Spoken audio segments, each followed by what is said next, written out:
اب سیدہ کی تسبیح. شہزادی کونین کی معرفت پروردگار کی پہچان کے لیے آپ کی تسبیح کے چند جملے. سبحان ذی العز الشامخ المنیف.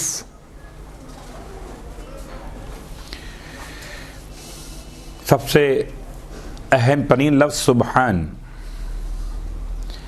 پروردگار عالم کی صفات ثبوتیہ اور صفات سلبیہ. خدا قدیم ہے، خدا قادر ہے، خدا عالم ہے، خدا حی ہے، خدا متکلم ہے، خدا صادق ہے، خدا مرید ہے، خدا مدرک ہے. یا صفات سلبیہ، مکان نہیں رکھتا، جسم نہیں رکھتا، کوئی شریک نہیں رکھتا، کسی جگہ سما نہیں سکتا، کسی میں حلول نہیں کر سکتا، اس کے اجزاء نہیں ہو سکتے. سبحان ذی العز الشامخ المنیف. پاک ہے وہ ذات. یہ لفظ سبحان کہنے کا حق بس انہی کو ہے جو خدا کو جانتے. میں آپ سے پوچھوں کہ یہ جو آپ کے رکھے ہوئے سیلز ہیں یہ بالکل صحیح ہیں تو جواب کون دے گا؟ اس کا یہ سیل فون ہوگا کہ صحیح ہے، یہ غلط یعنی خراب ہے، کام صحیح کرتا ہے کہ نہیں کرتا. تو خدا کو پاک اور پاکیزہ کہنے کا حق کس کا ہے؟ تو خدا کو جانتا ہو. سبحان. ہم اور آپ تو ریپیٹ کرتے، اصلاً سبحان کہا صرف اور صرف خدا کو، محمد اور آل محمد. ذی العز. کون سبحان؟ جو صاحب عزت. یہ بات میں بیان کر دوں کہ لفظ سبحان جب بھی استعمال ہوگا تو اکیلا استعمال نہیں ہوگا، حالت اضافت میں استعمال ہوگا. سبحان اللہ، سبحان ربی الاعلی، ربی الاعلی. سبحان کے بعد کوئی نہ کوئی لفظ آئے گا جو اس کا مضاف الیہ واقع ہوگا. سبحان ذی العز. پاک ہے پروردگار جو صاحب عزت. الشامخ سر بلند ہے. المنیف سرفراز ہے. سبحان ذی الجلال البازخ العظیم.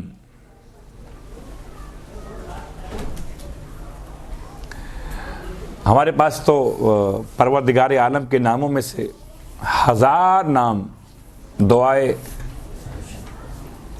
جوشن کبیر میں. باقی مسلمانوں کے پاس صرف 99 نام. خدا کے نام کتنے سارے. آیات خود اس بات کی شاہد و دلیل ہیں سورہ الحشر کے اندر کہ سارے اچھے نام اللہ کے، جس نام سے چاہو اسے پکارو، اللہ کہو، رحمان کہو، یا جس اچھے نام سے چاہو اسے پکارو. سارے اچھے نام اللہ کے. اور ان ناموں کا پھر انتخاب ہے کس نام کے ساتھ کس نام کو ملا کے پڑھیے. رحمان کے ساتھ نہیں پڑھا غفار، نہیں پڑھا ستار، جبکہ اللہ ستار بھی ہے، غفار بھی ہے، جبار بھی ہے. رحمان کے ساتھ رحیم.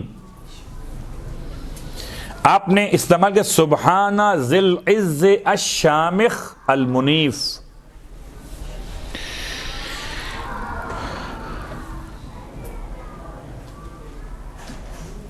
بہت تفصیل میں جائیں تو ایک ایک جملہ پوری مجلس کا عنوان بن سکتا. عزت کا ایک ترجمہ ہمارے اور آپ کے نزدیک اور ایک ترجمہ معصوم کے نزدیک. عزت کسے کہتے ہیں؟ کا عزت بڑی مل رہی ہے آپ کو, لوگ سلام کر رہے ہیں, جھک جھک کے مل رہے ہیں, آپ آتے ہیں تو لوگ کھڑے ہو جاتے ہیں, بڑے صاحب عزت. اس کا مطلب جس کو لوگ سلام کریں وہ صاحب عزت ہو گیا, اور جس کو لوگ سلام نہ کریں وہ صاحب عزت نہیں ہوا. تو 25 سال مولائے متقیان کو لوگوں نے سلام نہیں کیا, تو کیا 25 سال تک عزت مولا کے پاس نہیں تھی؟ کیا مطلب؟ کہ خدا جب عزیز ہوگا تب جب سب کے سب مل کر اس کو سجدہ کریں,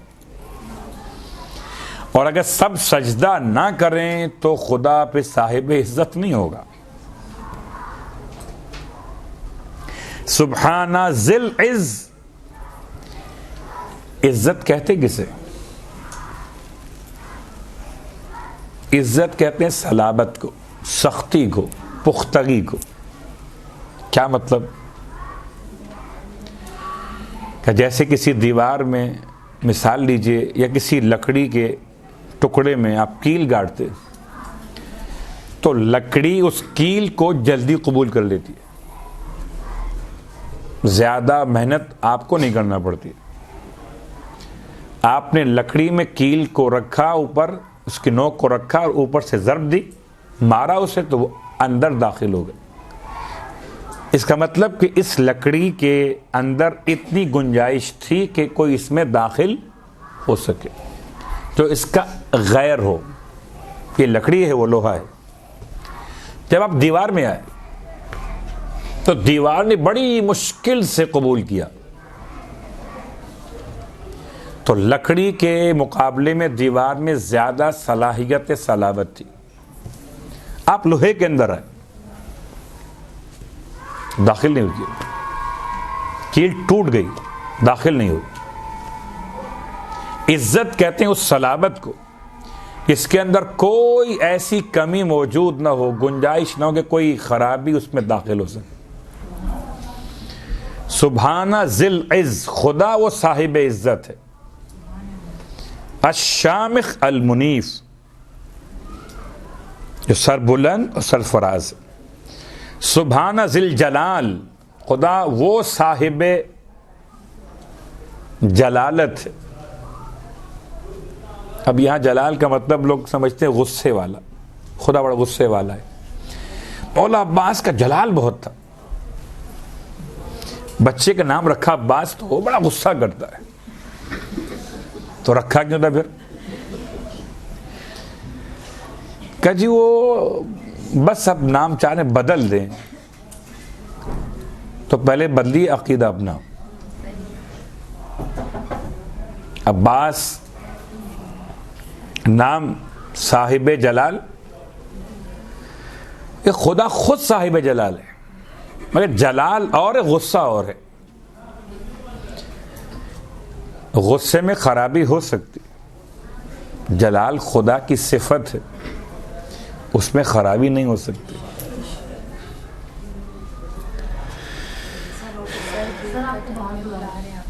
مجھے بلا رہے ہیں؟ اچھا, وقفہ ہوتا ہے اس میں؟ اچھا, آپ کو وقفہ چاہیے تو چلے جاتے ہیں, ہمیں نہیں چاہیے وقفہ. ہاں ٹھیک ہے. تو صاحب جلال, سبحانہ ذل جلال, پروردگار کون؟ جو صاحب جلال. البازق العظیم,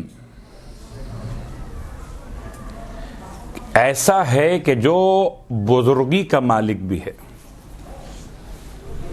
سبحانہ ذل ملک الفاخر القدیم, اور پاک اور پاکیزہ ہے وہ ذات کہ جو صاحب ملک ہے. الفاخر,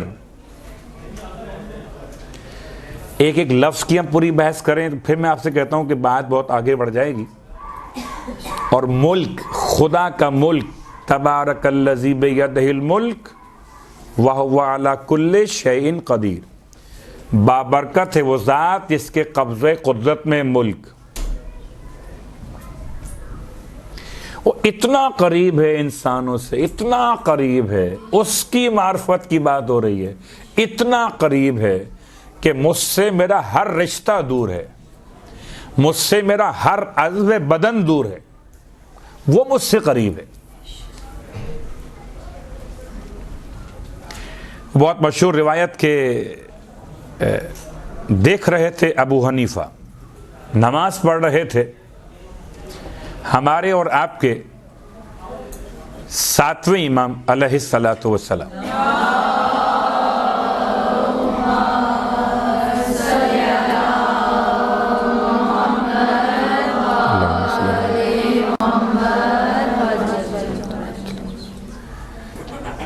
اور جیسا کہ سامنے سے لوگ گزرتے ہیں وہ تو ہمیں اندازہ ہے کہ بہت سے مقامات پر یہ واقعات پیش آتے ہیں کہ وہ سامنے سے آپ نمازی کی گزریں تو وہ روک دے گا، آپ کو حالت نماز میں روک دے گا۔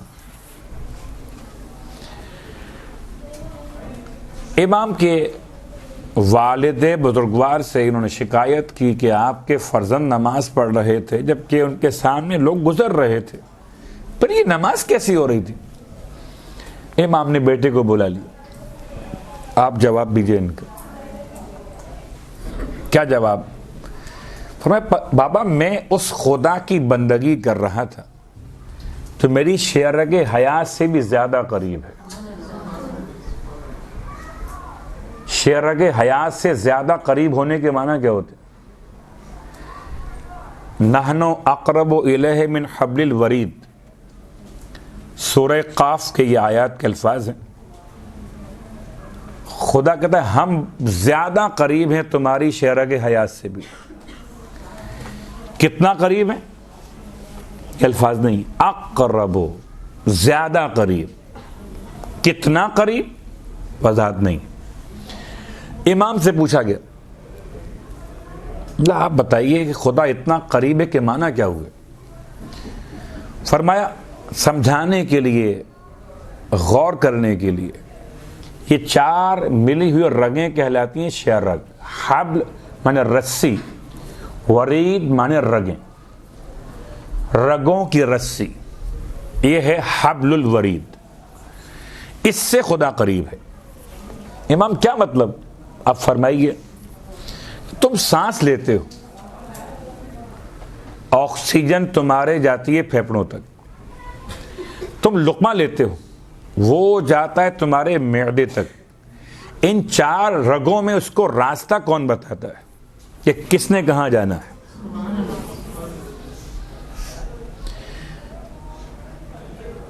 خدا اتنا قریب ہے جو تمہارے لقمے کو راستہ بتاتا ہے کہ جانا کہاں ہے۔ کافر کھائے کہ مسلمان، انسان کھائے کہ حیوان، اور جب بھی رحمت خدا میں کوئی توجہ مومن کے لیے یا تنبیہ کافر کے لیے مراد ہو جاتی تو لقمہ حلق میں اٹک جاتا ہے۔ جو مسلمان ہوتا ہے وہ اللہ کا نام لے لیتا ہے، جو کافر ہوتا ہے وہ اور سخت ہو جاتا ہے، علاج ڈھونڈتا ہے خدا کے بجائے۔ سبحان ذی الملک، اس کا ملک ہے، وہ صاحب ملک، الفاخر، اور ایسا ملک کہ اس پر فخر کرتا ہے وہ،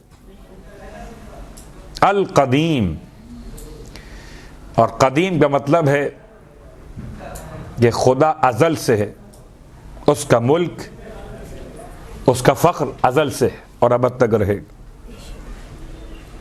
اس لیے مناجات ہے یہ میرے اور آپ کے مولا کی، الہی کفا بھی فخرن ان تکون لی ربا، اس کا ایک حصہ، پروردگار میرے فخر کے لیے اتنا کافی کہ تو میرا رب ہے۔ اور ایک اور مقام پر امام نے ایک فخر بیان اور کیا، لی الفخر بفاطمہ و ابیہا، میرے لیے باعث فخر فاطمہ اور ان کے بابا کی ذات۔ سبحان من لبس البہجۃ والجمال، عجیب بات ہے، یہاں پر سیدہ نے جلال پہلے بیان کیا، جمال بعد میں رکھا۔ عام طور پر جمال اور جلال یا جلال اور اکرام سورہ مبارکہ الرحمن میں کل من علیہا فان ویبقى وجہ ربک ذو الجلال والاکرام، لیکن جلال کے فوراً بعد اکرام واقع ہو گیا۔ یہاں شہزادی نے جلال کو سمجھایا البازخ، العظیم، ذی الملک، الفاخر، القدیم، پھر فرمایا سبحان من لبس البہجۃ والجمال۔ عجیب جملہ ہے، پاک ہے وہ ذات جس نے لباس پہنا ہوا ہے خوبصورتی اور جمال کا۔ اللہ جمیل یحب الجمال، اللہ خود بھی جمیل ہے اور جمال سے محبت بھی کرتا ہے۔ یا جمال کا مطلب جمال وہ نہیں ہے اس کو لیا گیا سفیدی کے معنی میں، اس کو لیا گیا خوبصورتی کے معنی میں، چونکہ کبھی ایسا ہوتا ہے کہ خوبصورتی مادی نہیں ہوتی مگر اتنی جمال کی کیفیت ہوتی ہے کہ نام میمونہ حبشہ کی رہنے والی اور ہو جائیں فضہ، چاندی، کہاں سیاہی اور کہاں چاندی، کہاں جون کہاں نور، کہاں سلمان فارسی کہاں من اہل بیت۔ تو جمال خوبصورتی مادی نہیں ہے، خوبصورتی معنوی۔ سبحان من لبس البہجۃ والجمال، اس نے پہنا ہوا ہے خوبصورت ترین لباس۔ یہ سیدہ کی نگاہوں نے خدا کو دیکھا ہے۔ سبحان من تردى بالنور والوقار، اور پاک اور پاکیزہ ہے وہ ذات جو رضا اوڑے ہوئے، تردہ بالنور والوقار، نور کی اور وقار کی۔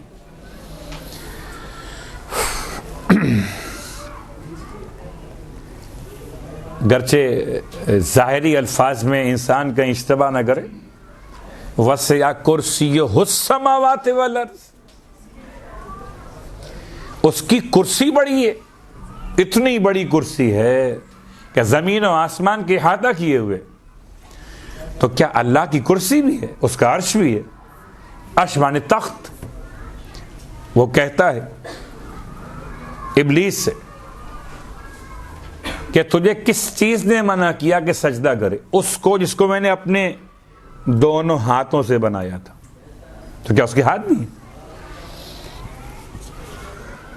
کل من علیہ فان ویبقى وجہ ربک، اس کی آنکھیں بھی۔ اے نو کشتی بناؤ ہماری آنکھوں کے سامنے، خدا کی آنکھیں نہیں، خدا آنکھوں کے بغیر دیکھتا ہے۔ خدا کے ہاتھ نہیں، خدا ہاتھوں کے بغیر کام لیتا ہے۔ سبحان من تردى بالنور والوقار، پاک ہے وہ ذات جس نے رضا اوڑی ہوئی ہے۔ اب ہمارے پاس جو اذہان میں بات بنتی ہے فوراً ذہن میں آتا ہے کہ رضا مانے چادر، وہ اوڑے ہوئے۔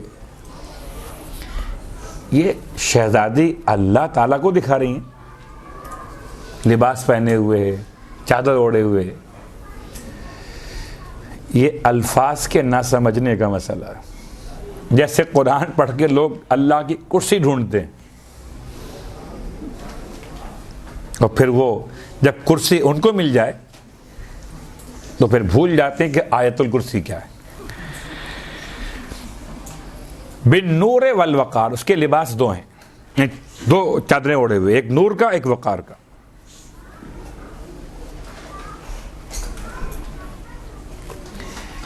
اس کا ایک ترجمہ اور بھی کیا، سبحان من تردى بالنور والوقار، وہ پاک اور پاکیزہ ذات جس نے اپنے آپ کو چھپایا ہوا ہے نور میں اور وقار کے اندر۔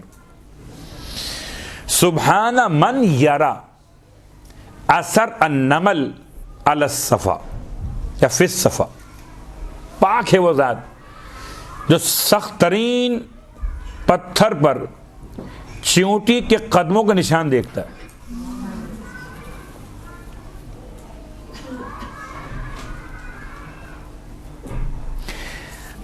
مولا کی خدمت میں ایک کیس لایا گیا تھا, اور کیس آیا تھا گورنمنٹ سے. ایک صاحب وہاں پہنچ گئے, یہودی عقیدے کے طور پر وہ تھا, اور پہنچنے کے بعد اس نے یہ پوچھ لیا کہ بتائیں اللہ کہاں پر ہے. ان صاحب نے کہا کہ اللہ تو اوپر ہے.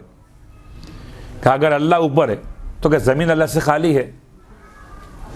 کہ یہ زندیق ہو گیا ہے, یعنی مرتد ہو گیا ہے, اسے پکڑو اور جان سے مار دو.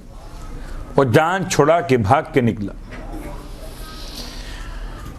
اور پہنچا مولا کی خدمت میں, اور امام نے ارشاد فرمایا کہ میں تجھے تیرے نبی جس کو تو مانتا ہے موسیٰ علیہ السلام, کتاب توریت جس کو تو مانتا ہے, اس سے سمجھا دوں تو مان لے گا کہ خدا کہاں پر ہے؟ کہا مان لوں گا. اس سے اچھی بات کیا ہوگی کہ کتاب بھی میری ہو, نبی بھی ہمارا والا ہو, بات آپ کی ہو جائے.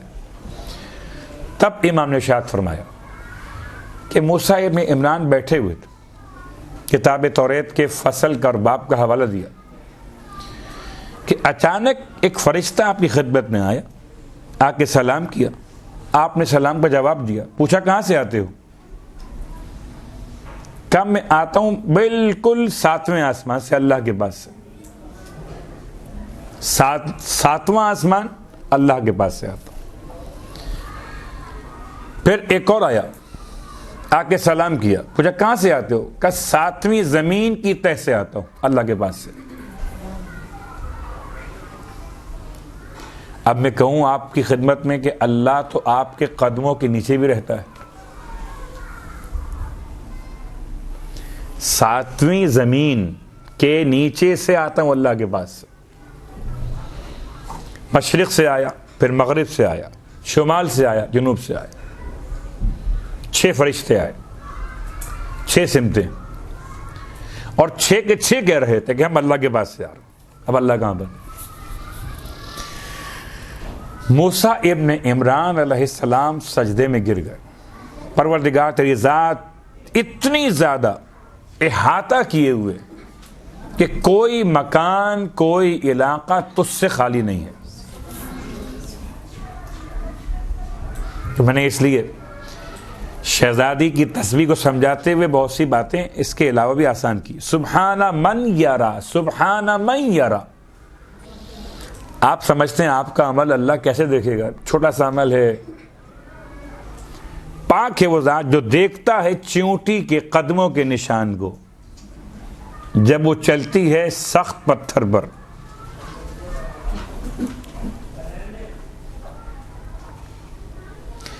چیونٹی کے قدموں کے نشان. پہلے تو بات ہے چیونٹی بہت چھوٹی, یہ سمجھانے کے لیے ہے. شاید کہ خدا کی شان کو بیان کرنے کے لیے اس سے کوئی اور بھی بڑی مثال لائی جا سکتی ہو, مگر سخت پتھر پر کسی کمزور ترین کے نشان دیکھنا میں اس کو آسان کرتا ہوں. پرنٹس نکالنا, فنگر پرنٹس مشکل کب ہوتے ہیں؟ جبکہ اس کے نشانات قدم ہو وہ بہت وزنی ہو تو آسان ہو جائے گا. جس زمین پہ پاؤں رکھے ہوں وہاں زمین نرم ہو. صاحب قدم سخت, زمین نرم, نشان اچھے بن جائیں گے. یہاں صاحب قدم چیونٹی ہے اور نیچے زمین سخت پتھر. اس پر کوئی اگر پرنٹس بنیں گے تو دنیا کی کوئی طاقت اسے نہیں دیکھ سکتی. سبحان من یرا اثر النمل فی الصفا. اس کے بعد شہزادی کا ایک اور جملہ تسبیح کے اندر, سبحان من یرا وقع الطیر فی الہوا. پاک ہے وہ ذات جو دیکھتا ہے پرندوں کے ہوا میں پرواز کے راستوں کو.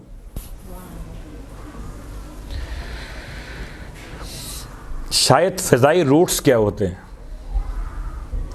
روٹس کیسے معین کیے جاتے ہیں، ایک کون سا فضائی روٹ کس مملکت کے لیے، کون سے جہازوں کے لیے. اگر سسٹم یہ والا نہ ہو، کنٹرول ٹاور سے رابطہ جہاز کے چلانے والے کا باقی نہ رہے تو راستہ بھول جاتا.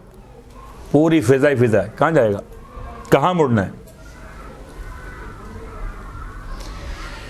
اس سے پہلے شاید کسی کی تصور میں نہیں تھا کہ کوئی راستے فضاؤں کے اندر ہو سکتے. میں سبحان من یرا وقع الطیر فی الہوا، پاک ہے وہ ذات جو دیکھتا ہے پرندوں کے پرواز کے راستوں کو. سبحان من ہوا ہاکذا ولا ہاکذا غیرہ. اتنا بہترین جملہ ہے یہ. کبھی کبھی نکاح کے صیغے پڑھے جانے کے موقع پر بعض علماء بڑے لمبے لمبے صیغے پڑھتے کہ جناب یہ انکحت موکلتی موکلہ کا ہذا فلاں فلاں فلاں اور المہل مالو، اتنا کہ سامنے والا جو ہے کہیں بور نہ ہو جائے. یعنی یہ بھی عالم یہ بھی عالم. تو بعض علماء اس کا جواب بڑا شارٹ نکالتے، قابل تو ہاذا ہاکذا. یہ لمبا چوڑا آپ نے سوال کیا اور سوال کرنے والے کا جو آپ دیکھیں پھر کیا شر ہوتا. اس نے اتنا لمبا صیغہ پڑھا اپنا انشاء مکمل کرنے کے لیے، یقین مکمل کرنے کے لیے، یا اپنے علم کو سمجھانے کے لیے. واللہ والا سامنے والے نے جواب دیا قبل تو ہاذا ہاکذا، یہ جو تم نے کہا ہے نا یہ سب میں اسی طرح قبول کرتا ہوں. شہزادی نے آخر میں جملہ وہ استعمال کیا، سبحان من ہوا ہاکذا ولا ہاکذا غیرہ. پس پاک ہے پروردگار وہ جو اس طرح کا خدا ہے، ولا ہاکذا غیرہ، اور کوئی اس کا غیر اس طرح نہیں ہو سکتا. سیدہ نے 2 جملوں میں فیصلہ کر دیا، جیسے کہ پورے سورہ اخلاص کا جواب کیا ہے، کذالک اللہ ربی. سورہ اخلاص کا جواب کیا ہے، کذالک اللہ ربی. اب نہ آپ نے احد کہا، نہ صمد کہا، لم یلد ولم یولد کہا، نہ ولم یکن لہ کفوا احد کہا. آپ نے کہا کذالک اللہ، بس ایسا ہی میرا پروردگار ہے. سبحان من ہوا ہاکذا ولا ہاکذا غیرہ. پس پاک ہے وہ ذات جو اس طرح ہے کہ کوئی بھی اس کی طرح نہیں ہے.